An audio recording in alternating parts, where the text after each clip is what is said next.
Welcome to the Burning Pallets Podcast, sponsored by Texsource. Here's your host, Ryan Boland. What's happening, guys? Ryan here again with another podcast, Burning Pallets, along with Mike Hoy, my co-host. Hey, everybody. Hope you guys are doing good. It's been a while. I've been traveling a lot, so has Mike. So we're going to talk about what we've been doing the past almost 4 weeks. Yeah, a lot of it involves stuff we're doing at Texsource and color charts and all kinds of stuff, but it's been a lot of back and forth. And you're going to just slip in that burning pallets without telling anybody? I did it slowly, but yeah, Burning Pallets Podcast with the Texsource boys. Yeah, this literally took months of, and I don't know how many man hours for us to finally just nail this down. Yeah, I don't know. It's just picky. Yeah, well, and you know, once you pick it, it's just got to stick. But burning pallets, at least to me, that is the epitome of a screen printer. If you've burned a pallet, or like we used to say, smoked a pallet, it's a rite of passage. 420 yesterday as well. Yeah. Speaking of smoking, yes. Smoke a couple of joints outside yesterday. Smoking more than pallets. That makes screen printing fun sometimes. At least on a Friday. It's definitely good for coming up with creative T-shirt ideas. But yes. Back when I was in my 20s, I think I realized that this was not a good mix for work when I printed on the ass of all the cheerleader shorts the logo. But as you see now, people print across the butt. I was the first to do it accidentally because of a 420 scenario. 420, yeah. Yeah. So Burning Pallets podcast. But yeah, so traveling. I was you and I both went to Saudi. If you guys are familiar right there with Saudi products. So we're in the process of making color charts. It's a massive process for Texsource because you got 115 colors that goes into this 19-page book that we physically print. Not we get assistance with printing, but 115 colors, 115 screens, so it takes a lot of man hours. So you and I went to Saudi, and which is right outside of Greensboro or Greenville. Greenville. Yeah. And Saudi's this massive place. They don't just do screen printing in the screen printing industry. They do they do mesh, emulsion, and Kevlar products for the which military. Is cool. Yeah, the Kevlar. They took us around the shop, and we were able to visit that massive facility. It's cool how they did the Kevlar vest for the military and police force and all that stuff. But they didn't let me video because of the security nature. I was pretty tore up about it. But yeah, so Saudi is a cool spot. They let us use their big laser-to-screen systems. It was incredible. I mean, you guys out there have heard direct-to-screen writers, which use the inks and the wax systems. Well, the Saudi sells these big, massive $100,000 screen writing systems that will expose the screens with the laser. So that was pretty good. Yeah, it's actually just painting the light in reverse, and there's no... You don't have any ink to, there's no supplies. You just plug this thing in. It's like 110 volts. It's incredible. And this is the first time I've seen it. You've seen it before. Yeah. Yep. But being in this industry for a long time and then getting underneath the loop and looking at the dots this was producing. Even on the 40 mesh, it was. Yeah, it was. The 40 mesh held a registration mark the size of my thumbnail and maybe like a quarter point in thickness, and you would never, ever, ever get that. And what I was told by Bruce was that this is chump change screen printers. I mean, there's other industries using this for higher end stuff, like printing circuit boards and stuff. That this thing, it's not even on its highest resolution setting. It doesn't need to be. I think it's like 5,000 DPI. It's something. Or six, it's outrageous. Yeah. I mean, this thing could print stuff that would go on a nail clipping text. It's definitely cool. We took all the screens there. It took us all day. I mean, used their dual coder system. It was a pretty nice machine. Coding 2 screens at once, front and back at the same time. So I went there months and months ago to do 50 of the screens and to prep the color charts, but when you and I went, we took 65 more screens, and we kind of leisurely went about our day. I mean, we got there at 9:30, left around 3. Yeah, and We coated 65 screens, let them dry, and burned 65 screens all in that time period. yeah, I think the longest part of the And process. we were leisurely kind of walking around, not hustling. Like, yeah, we weren't like trying to break the world record. Yeah. But I have to admit that right now with that system, the most time that you're twiddling thumbs is waiting for the screens to dry. Yeah. So in most scenarios, you don't have to do that because you're going to have screens coated and ready, and you're always going to be processing them in the background. So if we'd have walked in there, we would have been out by noon if we had coated screens and we just had to burn them because those things were just flying off of this laser. And like I said, I was thoroughly amazed, took lots of video, got home, was so excited to see all the stuff, and I had this video in mind, and I put the chip in, and it Rookie mistake. It wasn't me. I'm a pro at I this. know, I'm that's what I'm telling you. saying. But That's what I'm I saying. think when I got the last shot I took was of the laser. I had them open it up so I could get in there really close, and I think there was some magnetic energy, or I just got I got too close to the laser. But I hadn't had that happen, and the chip, it's fine. I reformatted it, and it's fine. But yeah, I lost everything. So he says. I think he probably just want to go back. Well, it could have been passive aggressive behavior, but definitely have to go back to do a story on this. I'm not going back. And the laser for kids, this is a lot of money, but where this is going to replace is if your business gets to the point where it's time for a direct to screen, then you're just going to want to make this quantum leap into the laser, because no more Epson heads that wear out once a year, and you got 3 of them. No cleaning or flushing out the systems. No, and I've even been told that the parts are reasonable. If one of your lasers go out, the other 2 are going to make up for it. And then when you replace that laser, it's at the user level. You don't have to call in a guy to fly in from Europe and pay for his hotel room. The user can remote in and do it all. Exactly, and they're reasonable. Yep. They're a tenth of the cost of replacing the heads, which I've been in that scenario with a wax system and then the M&R's direct to screen, and they're beautiful. They make screens, and they're a great production machine. But the laser, You're going between 50,000 and 100,000. Well, that's a big jump. You're saying make a quantum leak, and I mean that's 100,000 is a lot for this machine. But it's good though. So, but the return on investment, I think Bruce can just sit you down and just say, well, here's the numbers. How many screens are you doing? Here's the numbers. And like I said, the maintenance, everything's nice when you first get it. Like you get an inkjet printer at home and you plug it in. You're like, let's print out a picture of grandma. It's beautiful. Yeah. And then 3 months later, you're like, hey, let's print another picture. The heads are dried up and you're all, in there with Q-tips. That's the nature of inkjet heads across the board. So we did 65 screens, whatever.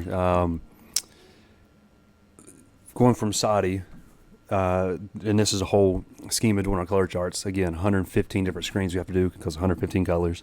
So we were going, what are we talking about? We're talking about where we've been the past 4 weeks. So we had Saudi, which is Greenville. We had Nashville, Georgia, and then Virginia. That's our where we've been. So Saudi, then I leave. I go to Nashville to record your latest country album. Exactly. I finished that up. If you guys don't know, just Google Ryan Bolin Country Star and 100%. Yes. No, I can't do any samples. He's under contract right now. The label has me under certain things I can't do. Anyways, no, actually, I went to a bachelor party, so that's even better. A bachelor party. Yeah. Damn it! I had people Googling stuff. They come back to the podcast. Everybody's like, I can't find it. Yeah. How do you spell his last name? Everybody was safe. It was good. So then we went to Nashville. Had nothing to do with the color charts. Yeah, and I think when you say color charts, we need to make everybody familiar. These are books that have the physical colors in them. True printed colors on the Pell lines versus you get other color charts out there that has the color chip. Yeah, it's a simulation. It's true, but it's not it's not your true printed color chart like we have. And we've done them in the past. We've done them in the past 10 years or so, 15 years. We're the only company that does it, right? Yeah, we've done them, but we do so many at a time that we go 5 or 10 years without having to print more. So we're at the state now where we had to print more. Yeah. Again, so it's a color chart where we physically print our Texsource Gen Inks, which is the perfect ink that's affordable. It's for the everybody. Foundation of most print shops, your bucket colors, yeah, right? Yeah, and then you have the Rutland Low Cure, which is the Chill series in these color charts. I think 4 pages of those. And we got 6 colors per page. And then at the very back of the color chart, we have our glitters and shimmers, which is why we had to do the 40 mesh at Saudi. Yeah, and having that plus the specialty inks is unheard of. But for a shop, I think most customers are going to be able to get their hands on one of these books, and then I think they're going to be priced reasonably if you want to buy some. One free for every shop, and anything past that will be. We're still like $5 or $6, something like that. Something like that. Or you can buy them on eBay. Go to my eBay store. But they're so. It's such a great tool because when you have customers come in, brought one in here, like one of the old ones. Yeah, well, they don't exist. I've worked here since for months now, and I mean we've had people working here for. I mean, Scott, Georgia, those guys. I don't have one. Yeah, I keep them hidden. We have 6 left. Yeah, and those are kind of going into like the vault of the Smithsonian. Yeah, the museum. But so powerful for customer service, your art department, and your floor to have those because then everybody's on the same sheet. It's a true freaking color. I mean, it's good. Yeah. It's a good chart. And it eliminates expectations versus results. Yeah. It's like, hey, we're going to print with some of the dolphin orange, and this is what it's going to look like. So that's why people love them. I mean, you got six colors per page. I mean, we'll get into that because that's when I was in Virginia. So went to we're at bachelor party. Then we go to Georgia. So myself and a few others always visit the Texsource Georgia branch, and just to check on it, help out with the inventory, do some cleanup. So I was there for 3-4 days, and fast forward from that, the following week we're in Virginia at the company that we're printing the color charts at. This company is called Sand Screen Printing. I can't remember where they're out of. It's right, I think out of Washington somewhere, but they're a big 8-color auto shop, all Workhorse, by the way, except for one M&R. Yeah. And Sand Screen Print, the owner here at Texsource are good buddies. So every time we go to print these color charts, we kind of call them up and they help us out because it's. You would have to be a friend to want to do these color charts. Yeah, I mean, you got 6 colors per page. 6 colors per page, 19 pages. So you got 19 setups. Yeah. 6 colors per setup. It was a logistics nightmare just to get the supplies and the inks there and everything. I mean, as far as like you had to have all the inks. And that's why you do all the prep work here at Texsource. We box everything. Everything is labeled perfectly. So it got there simply. And then organization. And having organized ship there, it worked out. And then I flew up there and helped print these color charts and was assisting and make sure everything was running properly. But it's a lot of work. And Sands came through, Sand Screen Print came through and helped us out a lot. And we're still going to pay them, but like you said, at All American, us walking in there with that'd be we would run for our lives. You would just run. You would run away. In fact, I honestly, like, I had nightmares. I thought you were going to come to me and say, like, hey, get these on the hand press, start doing, give me 30, 40 colors a day. And I was like, damn. You got a total of 30,000 Pelons. Oh, my Lord. To print. Oh, my Lord. It's, anyway, so it's at Sands, which is cool. You'll like this. Sands is an 8-color auto, or 8 auto shop. Yeah. And they have one M&R, when they go to 12 or 16 color, and the rest were all Workhorse autos. And some of the old school guys, the Falcon. Yeah. I think there was a 12-color Falcon in there. I can't remember exactly what it was. Do they have one that, like the old red and black? The Javelin. They had the Javelin there. Does it still have the flip squeegee? I can't remember what squeegees they had, but most of those had the flip squeegee. The V squeegees. Yeah. Yep.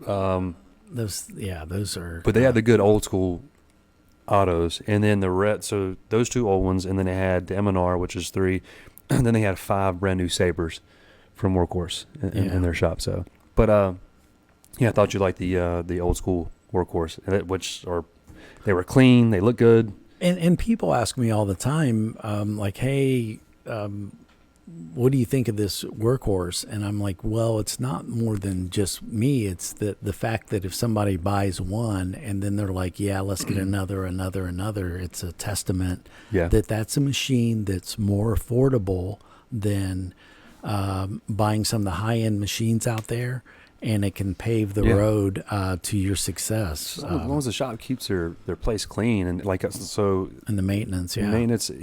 Each of the autos had like a head printer at their station, and each of those head printers were responsible for the auto and the cleanliness around them, and they were all spotless.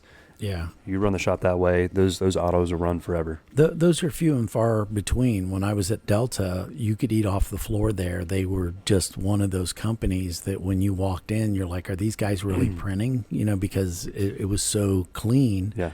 And a lot of companies, you go in there and it looks like a bomb went off. Yeah. And I'm sure you've been in shops and light a match in the front door and the whole place blows up. Yeah, or the floors are just horrible because they've got the build-up spray tack and that they and that might be why their place was so clean. They were using the liquid water-based glue. Yeah, so you don't have all the overspray. Perfect for automatic scenario. Posed problems for us because we're putting pelons down, and then they go to try to pull the pelons off the pallet. So that was some of the first issues we were running into. They would rip the pelons. Yeah. So it would not work. So they actually, one of the ladies started, it was so sticky, they put lotion on the pallet to try to get that stickiness to go away. But they had some pretty good tricks. But over time, it started to loosen up and it got better. But about the first 30, 40 pelons on the first auto that we used, which was the M&R, were trash because they kept ripping up. You were like, this ain't gonna go good, man. But I knew we had to change up the adhesive. But so we printed on the M&R auto, and then we also printed on the Falcon auto. Yeah. So and again, that Falcon was clean. I keep talking about it. It was nice. I've only seen one other auto out in the wild as clean as that one, and it was another Falcon in Georgia. Yeah. Atom screen print. It was a nice I spot. definitely need to visit a plant that's got one of the flip squeegee black and red javelins. If you're out there, invite me. I'll come down there. So Sands is helping us out printing these color charts, and it was so we've been doing a lot of traveling. Yes, working on the color charts, which is basically for our customers. I mean, are we gonna have some kind of release party? So we're all gonna party for it. We'll have 21,000 total color charts. Everybody gets one free, and then we'll go from there. I may actually get one. This will be. We'll start stashing them to the side and selling them out the back of our car. Yeah, for sure. They're useful. They're really good, but. And like I said, I don't know any other company that has given you this real chart. I haven't seen those in years. You used to get them sometimes, would it be like 6 colors and it'd just be, one like series or something like that. But to have specialty inks? It's always been that trifold or bifold color chart that's had the color chips in it. So, but I mean, people out there who buy from Texsource has always known us to have the color charts. So. Yeah, it's probably a good thing to be known for, because that color thing comes up all the time with particular customers. And so when somebody, and when you can have a customer point to something and say, I want that's the color, then... Yeah, it makes it easy for the printer. Yes, it makes it for the printer, because a lot of times people see a Pantone on the internet or something like that. I must dreadfully. Who is that?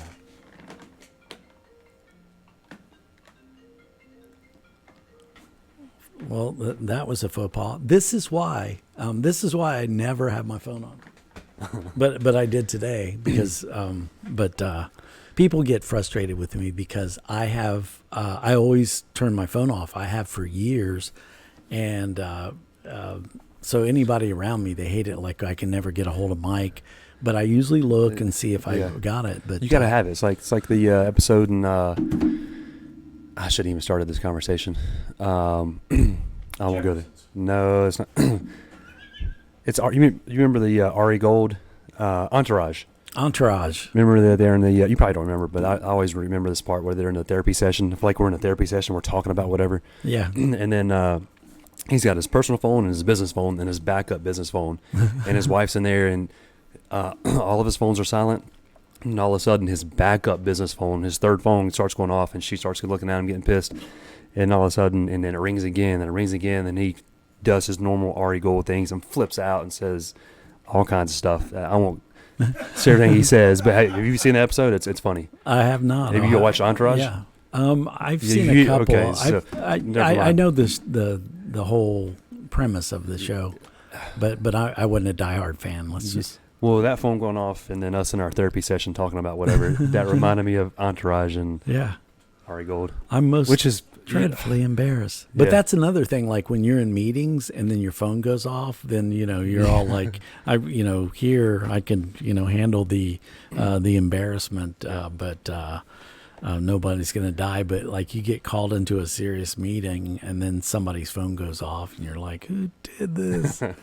Everybody's it's always good. It's fun because then you can just drill somebody. Yeah, and see, back in the day, like when I was younger, watches didn't even make sound. So then when watches started having alarms on them, when watches became electronic, then that was the thing, I think all the kids are going to be stupid nowadays, right? They're going to grow up stupid because they have their iPhones. They can't cheat, or I couldn't cheat back in the day because I didn't have all this cool technology. I had to find new ways to cheat back in the day. Now the kids are having all the phones.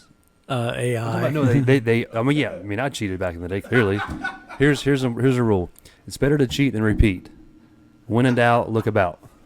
Okay, so this is unbelievable, but back in the 80s, they had a pocket computer, a TRS-80 computer that was about this big, and it looked like a calculator. But it was a full-on programmable computer, and I was the only computer geek, so I could put anything I wanted in there. Same. And so what I was doing was I would put the test stuff in there or the vocabulary words so that I could ace the test. So then I was letting people use it. They would give me $1 because that was something back then. They give me $1, and then I would say, okay, turn it on, and then you had to find this. And about a week into my great money-making effort, some son of a bitch dropped it and cracked the LCD screen, and that was the end of mine. That's the same with the TI-85 or TI-87, those calculators. Yeah. But you'd have to sit there and input each. You'd have to hit second, and then you'd go to the number, which would flip to the letter. And you had to do each individual one, and then if you accidentally hit a wrong button, it would clear out everything. It sucked. And the irony of this is by the time I went to the length of programming it in there, I knew the material really well. So that's the irony is that I really didn't need it. And that's what made me like, hey, like I'm going to sell this, this information to other people because I knew it because I programmed the damn questions in there. And then, once the word got out, I got into some trouble. I was referencing it was a lot. I mean, it was easy to cheat back in the day, but nowadays it's just the whole chat GPT crap or whatever it is. Yeah. Programs your own essays. I mean, we had to write our own crap back in the day. Yeah, and now you can get something from artificial intelligence and then run it through 2 other programs that humanizes it so that the AI can't tell. Yeah. And now the AI is trying to tell if you took AI, and it's. So I was referencing that to Alan, our what is he? He's our sound engineer. Sound engineer. Yeah. I was just referencing how easy it is for kids to cheat, and that I feel like they will be less smart. Can you take your phone in classes though? I think they do. Sure, I mean, they don't let you have your phone in class. Yeah, yeah, because the kids were texting underneath, with one hand. You could pull that off, but in the end, what is high school, but just a big social experiment. Your performance in high school can lead to bigger and better things, but most people, they have no idea what they're going to be or what they're going to do. So once you get out of college, or you get in that early 20s, that's when life hits you, when mom and dad aren't buying you a car and you're like, oh shit. Yeah. Maybe I should start a screen printing business. Yeah, 100%. Yeah. Because at least it's cool, right? Yeah. You can print T-shirts. It's cool. Anyways, been traveling from South Carolina to Nashville, which was all fun, and then Georgia to Virginia. So what's coming up next is we got to finish up the color charts. We still have to print our front and back borders, and then we'll have to go in and cut each single one of these, not individually, not 30,000 pieces individually, but the way we printed them, we'll have to, which with Texsource here, we have those big massive cutters and do all that. I can do all that stuff here, but then we'll have to assemble them and then drill the holes and put our grommets in. So it's not for the weak to want to go through this whole process. Yeah. Hopefully they'll be done in 2023. We're shooting for 2025 time frame. After 3 years. By then the colors have shifted and yeah, everything's different. They've just aged on the Pellon themselves. Yeah. But yeah. So yeah, it was 420 yesterday. Today's 421. Yeah. So did we drug test all the employees? No, today. It's a free day. We always give them 2 weeks afterwards. Yeah. To get cleaned up, and then then we drug test To afterwards. study for your test, right? Yeah. You got 2 weeks to clean your system out. Yeah. I noticed all the Whizzonators sold out at the local vape shop. You know, and they're like, we're plumb out of them. It's we should sell those on the website, the Texsource. Yeah. But yeah, we if you guys haven't noticed, we're pumping out a lot more social media, a lot more training. We're on TikTok now. We're Instagram. He doesn't like TikTok. I don't like any of that He crap. doesn't like me dancing. I don't know what it is. Dancing with the squeegee. What pisses me off is my wife will send me 15 of these to look at. I never look at them. Yeah. But she's constantly going through TikTok. I don't look at TikTok, and she sends me what she looks at and thinks funny, and I don't look at it. So Yeah. it's just a constant whatever. Yeah. Yeah, you are Mr. Technology. Yeah. That's by the way, that's his nickname. He doesn't know it's Ryan, Mr. Technology Bolin. Yep. Because he stays up with all the latest and greatest. He's a beta tester for the iWatch 10. Oh in Lord, fact. I've never owned an iWatch, by the way. Yeah. Ever. Yeah, I noticed that. I don't even wear watches. I'm being sarcastic. If you guys can't tell, I'm being sarcastic. But yeah, so color charts, the Saudi laser to screen, very good machine. Yeah. You got the money. And You're doing the amount of screens.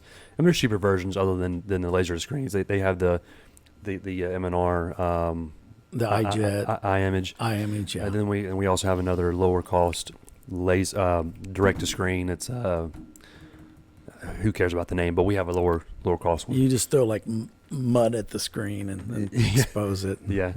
But so yeah, there's a color. So that's what's been going on. Yeah, and obviously a continuation of classes and specialty classes and art classes. So all of that good stuff. So next podcast you'll hear my new album. It's actually my group name is Burning Pallets. Yeah. So it actually sounds like a group name that would be in concerts. Yeah, Burning Pallets. But yeah, that's all I got. Yeah, that's all I have. I think we should probably wrap this up. All right, guys. Thanks for tuning in. Peace out, everybody. Bye.